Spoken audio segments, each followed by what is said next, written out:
Okay, hi everybody. This is a very quick and dirty, like, how to approach the multiple choice because I feel like we haven't done that enough. Though everything we learned for the SAT is going to help you because multiple choice is multiple choice. However, a couple of things. One, there's the word exigence, which I probably haven't emphasized enough. The word exigence just means the thing that inspired the writer to write. So if you see that word, what is this author's exigence? No one uses that word outside of AP. It's only in here because this one guy, David Jolliffe, thought it was important. That's just what it means. Why did the writer write this?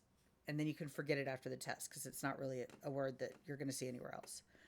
Okay, so you need to know that the thing that inspired the writer to write. The very first thing I would like you to do when you take this test is toggle this. And I don't know if I told you that on the SAT, but by clicking that, now this is always available to you, so it's much more intuitive. Don't wait to do that. Like, do that right from the beginning. The next thing you want to do is find the writing questions. This is like the little tiny preview. On the AP exam, I would start at 25 and then work backwards because it's going to be two. So I'm going to start at like 9. When I see the following passage as a draft, I know that that's a writing question. So I'm going to go look at, oh, that takes me all the way. No, that takes me to 8. Okay. Oh, it was perfect. Okay. The following passage is from a book published in the 1980s. That's a reading question. Okay. So I'm just going to go next. So the first thing you're going to do is answer these writing questions because they are easier, but people often do not finish them.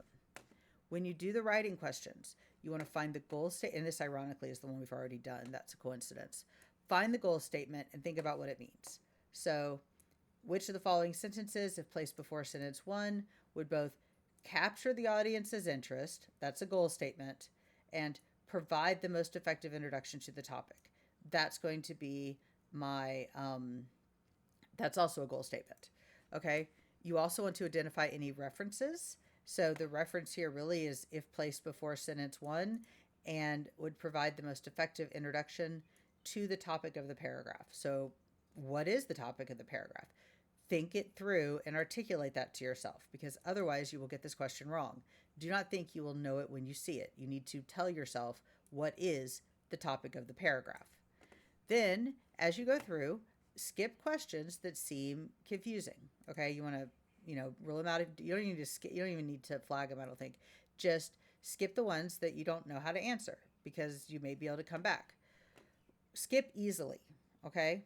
Now, try to finish the writing questions with 35 to 40 minutes left. If you finish and you have more time than that because you skipped several, then go back and do the ones that you skipped. And they should be, wait, if I answer it, it shows up as answered, right?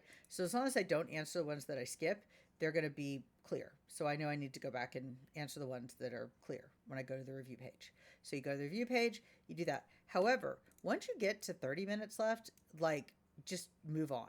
Okay, you can random guess then or you can random guess at the end, but move on because at that point you need to go do the reading questions. You've gotten as far as you can. So don't keep beating a dead horse. So do that. Now, but most of you will finish the writing. Now, go to the reading passages. So start at the first one. It'll be like the following passage, and what you want to do is like if you read this and it says the following essay was delivered at Harvard in 1872, skip it because it's going to be hard. Okay. If it says, the following comes from a work of philosophy by Immanuel Kant, you might want to skip it because it's going to be hard. Following passages from a book published in the 1980s, that's probably going to be all right. So you want to read that. But either way, there's a hard passage and an easy passage usually. You want to do the easy one first. So if it seems really difficult, go to the next one. Skip questions about the passage as a whole. So the passage is primarily about, not going to do that. In this passage, the author mainly promotes, not going to do that. Here we have a line reference. In the second paragraph, the author juxtaposes two versions of preaching primarily to. So what I'm going to do is I'm going to go up here and I'm actually going to go ahead and read all the way down to there. Okay. And I'm going to be reading very actively. I'm going to be thinking about what I read. I do not want to reread this very much. So I'm going to be, as much as possible, not just like letting my eyes look at the words. There's no point in that. That's just a waste of time. I'm going to read it to understand, like, this paragraph says what? Okay, this paragraph says what? And now then I can do this question. In the second paragraph, we have, and we actually cite the specific line. I mean, they highlight it for you, which is really nice.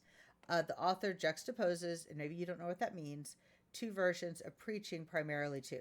So it's going to be juxtapose is going to be, I don't know what that means, but I'm going to look for two versions of preaching. Like, why does the author have these two versions? Juxtapose just means puts next to or contrasts. Okay, so, which you probably could tell. So I would go through here and I would see, okay, we have preaching, and then we also have preaching, and I would see that this is preaching by male-dominated church, and maybe I see here that the church of the home, okay, is where the women preached, and the male-dominated church is where the men preached. So that gives me like my basic idea, and then I'm going to come over here and figure out why do I think those are.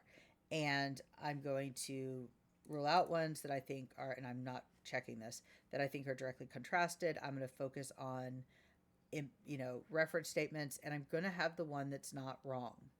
If there's anything in there that's wrong, then it's wrong. All right, so then I go to the next one. The emphasis on endlessness in the third paragraph. All right, well, I've already read the first two paragraphs. Now I'm going to read the third paragraph, answer this question the same way. Go through here within the first three paragraphs. So now I don't really have to reread much at all. It's going to be as a whole. Which of the following best expresses the author's main point in the fourth paragraph? So now I'll read the fourth paragraph and do that. As I'm going through here, and see, now we have this all the way down in the sixth paragraph. As I'm going through here, I am skipping questions that seem very difficult, and I also already skipped those first two questions, remember. So, and then we have two things about the sixth paragraph, and then we would be done. The reason I'm doing that is that I could very easily go back. Like, it's so easy when you look at this to know where you need to go back. So once I finish this whole passage, I'm going to go back and do number 1 and number 2, because it's what it's about and what the author's doing. Okay, so I've done that. And then I go on to the next passage. So, look for your reference statements. Make sure that you understand what pronouns mean. You want to stay focused on the main idea of the passage as you read. Then you're going to answer each question, skip easily. At the end, go back and do skipped questions. When less than 5 minutes remain, you go in here and you just pick, and I mean, I would not, if I'm just randomly guessing, I'm either picking a letter or I am just clicking like this, because I've got like 2 minutes to do this. And honestly, the more you try to like half read, the more likely you are to get it wrong. I think it reduces your chances from 1 in 4 to like 1 in 6, because when you sort of half read, you're going to fall for tricks. So just once you're guessing like that, just guess. And so you probably don't even need, well, you might need 5 minutes because you'll have 50 questions. I mean, hopefully you didn't skip 50 questions, but however long you think you're going to need, make sure that you do that because it has to be done. And then, I go to the review page and do any others that I needed to do or that maybe I missed, and I'm done. And that's truly all there is to it. Thank you.